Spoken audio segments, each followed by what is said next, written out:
Has it been a while since you've sold a property? Did your last home sale not go as smooth as you had envisioned and you still have some questions? Maybe you've never sold a property and you want to know what to expect. Well, you're in the right place. I'm Scott Nold with the Nold Group in beautiful Sarasota, Florida, and I'm going to cover some of the highlights for you. The first question out of every potential seller's mouth is, how much is my home worth?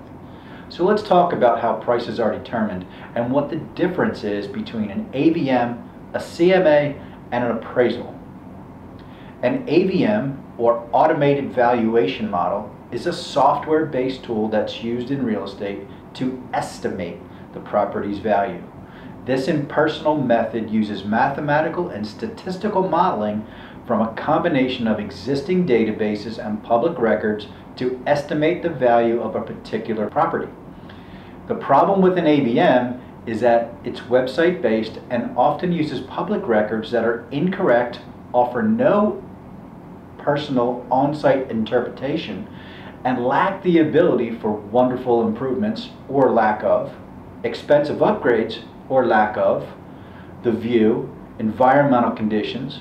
We refer to this method as a guesstimate. Some of you spell guesstimate with a Z. Please do not use this method for pricing your home. A CMA, or comparative market analysis, is a tool that local real estate agents use to prepare and determine the value of a specific property by evaluating similar properties that have recently sold in your same area, specifically taking into consideration each property's age, size, condition, upgrades, improvements, view, whether or not there's a pool, is there a community pool, is there an HOA, is the community gated, is it a golf community, and so on. Values or credits are assigned to the items deemed superior, while deductions are applied to those items deemed inferior. Once the appropriate credits, and conversely the debits, are added up and applied, market value is established. This, coupled with your personal goals, should be the basis for properly pricing your home. An appraisal is quite similar to a CMA in many ways.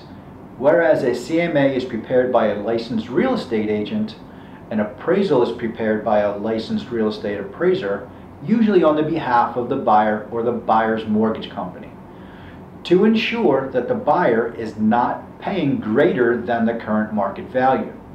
An appraisal goes into slightly greater detail than a CMA and is on specific industry forms.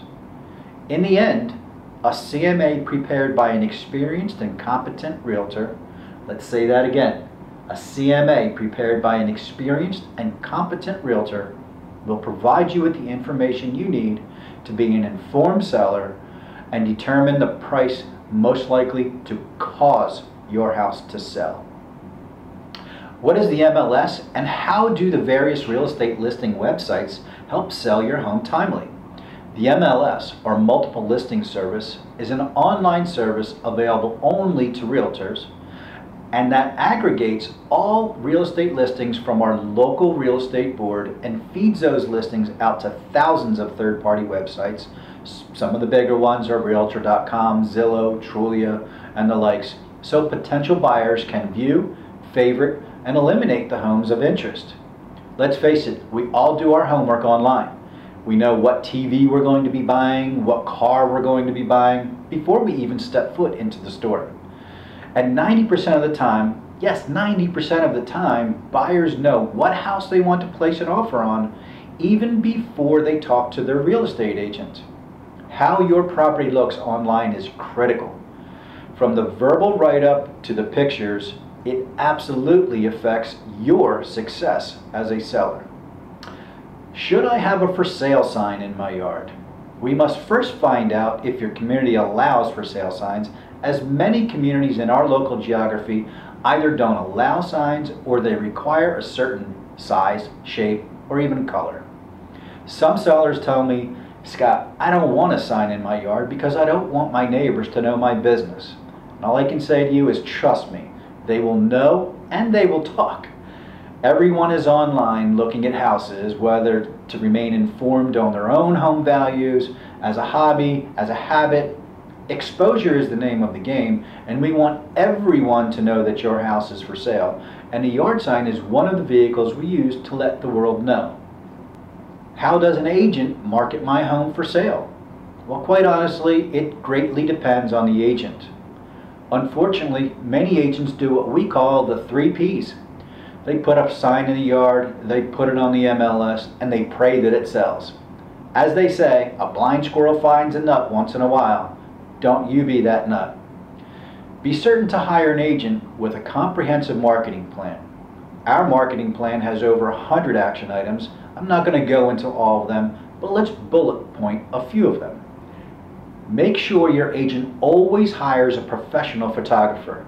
We see listings on the MLS every day where the cut-rate agent uses their cell phone with out-of-focus, dark pictures, toilet seats are up, junk everywhere, the agent standing in the bathroom mirror.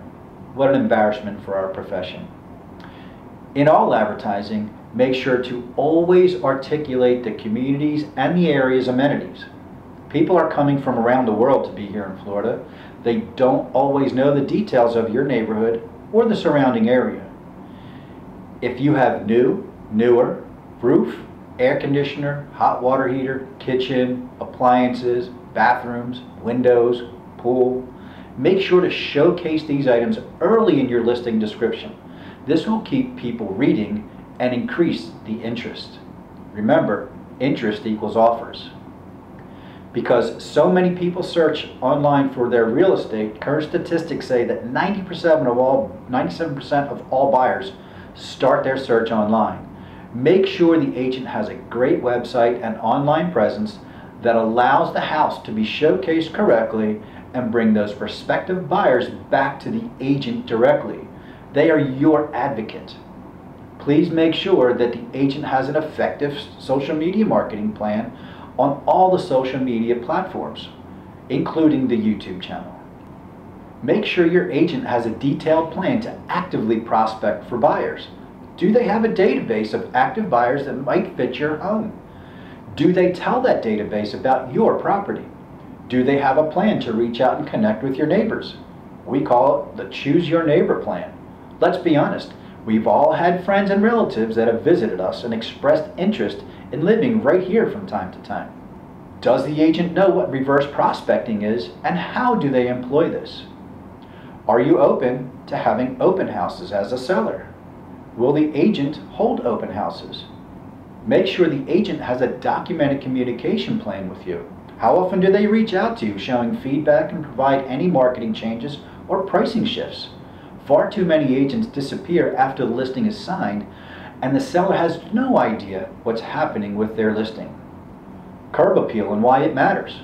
My wife and I have been in this business for over 50 years combined. I can absolutely attest to the fact that 9 out of 10 times the buyer will close their mind, in some cases not even want to go inside once we pull up front if they don't like the curb appeal. Whenever possible, please be sure to trim the bushes, mulch the flower beds, keep the lawn fertilized and cut, power wash the driveway, the walkways, the house if you need to, paint the front door if the sun has bleached it or faded it, touch up the paint, at least on the front of the house as it's needed. Okay, I'm on the market now. How do I prepare for showings? Assuming that prior to listing pictures being taken, you've already decluttered, organized, touched up paint, cleaned the windows, staged as necessary, trimmed the bushes, weeded, mulched. What do? Let me first say that pride and ownership can make a big difference. If the buyers coming through your property can feel that you took care of the home and had pride in your home, they will be more likely to appreciate its highlights and less likely to search for the imperfections. I promise, pride and ownership often shows up not only in the overall interest, but the price and terms that we receive in the buyer's offers. Make sure that all lights are on. We want the house to feel nice and bright. After all, we are in the Sunshine State. Open the blinds, let the sun shine in. Make all the beds, place the laundry in the hamper, Clean off the counters. Put the kids' and pets' toys away. Vacuum and sweep. Empty the kitchen trash if it smells. Secure and preferably remove your pets. If you have a pool and you can turn on water features, please do so. And don't forget my favorite, put the toilet seats down. I want to revisit smells real quick. Be careful not to go overboard with air fresheners. Many people will be turned off by powerful smells, whether they're good or bad. Some may wonder what you're trying to cover up. If you wish, a gentle candle that smells like brownies, chocolate chip cookies, or other delicious but bad for us foods psychologically make people feel like they're welcomed and feel like it's home.